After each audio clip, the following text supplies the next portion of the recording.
दोस्तों, अगर आप सिर्फ भगवान के भरोसे बैठे रहेंगे तो शायद आपको लाइफ में कुछ भी हासिल नहीं होगा, क्योंकि भगवान भी उन्हीं की मदद करते हैं जो खुद अपनी मदद करता है। अगर आप अपने गोल्स को अचीव करना चाहते हैं, अगर आप चाहते हैं कि आपके सपने पूरे हों और आप एक शानदार लाइफ जिएं, तो कोशिश करिए खुद को हमेशा मोटिवेटेड रखने की, खुद पर विश्वास रखना सीखिए और जो मौका हाथ लगे उस पर काम करने की हिम्मत दिखाइए। एक समय की बात है कि किसी गांव में एक साधु रहता था। वह भगवान का बहुत बड़ा भक्त था और निरंतर एक पेड़ के नीचे बैठकर तपस्या किया करता था। भगवान पर उसका अटूट विश्वास था और उसे लगता था कि जिंदगी में जब कभी भी उसके ऊपर कोई मुसीबत आएगी तो भगवान खुद उसकी मदद करने आएंगे। एक बार गांव में बहुत भीषण बाढ़ आ गई। चारों तरफ पानी ही पानी दिखाई देने लगा। सभी लोग अपनी जान बचाने के लिए ऊंचे स्थानों की तरफ भागने लगे। जब लोगों ने देखा कि साधु महाराज अभी भी पेड़ के नीचे बैठे भगवान का नाम जप रहे हैं, तो उन्होंने उस साधु को यह जगह छोड़ने की सलाह दी। पर साधु ने कहा कि तुम लोग अपनी जान बचाओ, क्योंकि मुझे तो मेरा भगवान बचाएगा। धीरे धीरे पानी का स्तर बढ़ता गया और पानी साधु की कमर तक आ पहुंचा। इतने में वहां से एक नाव गुजरी।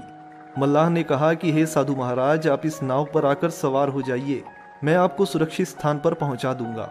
साधु बोला कि नहीं, मुझे तुम्हारी मदद की आवश्यकता नहीं है, क्योंकि मुझे बचाने तो मेरा भगवान आएगा। नाव वाला चुपचाप वहां से चला गया।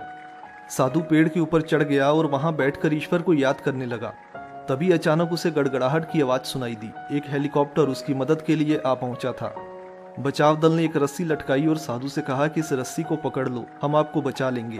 पर साधु फिर से बोला, मैं इसे नहीं पकड़ूंगा, मुझे बचाने तो मेरा भगवान आएगा। उसकी जिद के आगे बचाव दल भी उन्हें लिए बगैर ही वहां से चला गया। कुछ ही देर में पेड़ बाढ़ की धारा में बह गया और साधु की मौत हो गई। मरने के बाद साधु महाराज स्वर्ग पहुंचे और भगवान से बोले, हे भगवान, मैंने तुम्हारी पूरी लगन के साथ आराधना की, तपस्या की, पर जब मैं पानी में डूबकर मर रहा था तब तुम मुझे बचाने नहीं आए। तुमने ऐसा क्यों किया? मेरा विश्वास क्यों तोड़ा?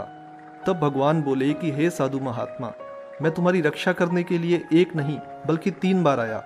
पहला गांव वालों के रूप में, दूसरा नाव वाले के रूप में और तीसरा हेलीकॉप्टर बचाव दल के रूप में। किंतु तुम मेरे इन अवसरों को नहीं पहचान पाए और ना ही तुमने खुद कोई कर्म करना उचित समझा। अब बताओ कि मैं तुम्हारी मदद कैसे कर सकता था। दोस्तों, हमेशा भगवान को दोष मत दीजिए, क्योंकि भगवान कभी भी खुद चलकर नहीं आता है। वो तो बस अवसर के रूप में आपके सामने आता है। इस जीवन में ईश्वर हमें कई अवसर देता है, लेकिन इन अवसरों की खास बात यह होती है कि ये किसी के लिए रुकते नहीं हैं। तो अगर आप सही समय पर सही अवसर को पहचान ले और उसका फायदा उठा लें, तब तो आप अपनी मंजिल तक पहुंच जाएंगे।